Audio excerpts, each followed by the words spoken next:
নমস্কার। আজকে আপনাদের জন্য শর্টসের মাধ্যমে একটা বই নিয়ে আলোচনা করব। বইটা খুবই ছোট, সেই কারণে আমি শর্টসে আলোচনা করছি। বইটার নাম মেঘলোকের দেশে, লিখেছেন নারায়ণ সান্যাল। এই বইটার প্রথম কথা বলে রাখি, অনেক বইয়ের পাবলিশার্সরাই খুঁজে পায় না। এটা লালমাটি প্রকাশন থেকে প্রকাশিত। এর মুদ্রিত মূল্য 60 টাকা। মেঘলোকের দেশে, লিখেছেন নারায়ণ সান্যাল। এটা নারায়ণ সান্যালের অনেক আগেকার একটা লেখা, যেটার মধ্যে নারায়ণ সান্যালের প্রথম দার্জিলিং ভ্রমণের কথা উল্লেখ করা রয়েছে। মূলত তার এটা একটা নন ফিকশন লেখা, প্রথম কথা।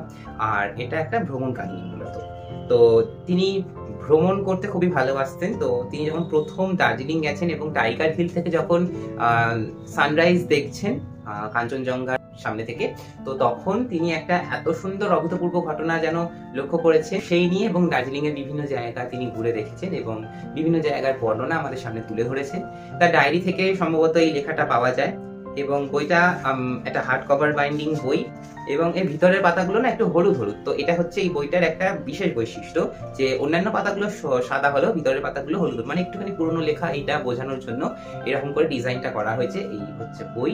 যারা দার্জিলিং গেছেন তারা তো অবশ্যই জানেন, এবং যারা যাননি এখনো অব্দি, যারা যেতে চাইছেন, একবার এই ছোট্ট ভ্রমণ কাহিনীটা একবার পড়ে নিন। যে নারায়ণ সান্যালের দার্জিলিং যাওয়ার সময় বিভিন্ন অভিজ্ঞতা, বিভিন্ন মানুষের সাথে সাক্ষাৎ হওয়া, এবং যে সৌন্দর্যের কথা তিনি তুলে ধরেছেন, সেইটা হচ্ছে এই বইটি ছোট্ট একটা পাতলা বইতে তুলে ধরা হয়েছে। তো তার আপাত একটা দৃষ্টিভঙ্গি। বইটার নাম আবার বলে দিচ্ছি, মেঘলোকের দেশে, লিখেছেন নারায়ণ সান্যাল।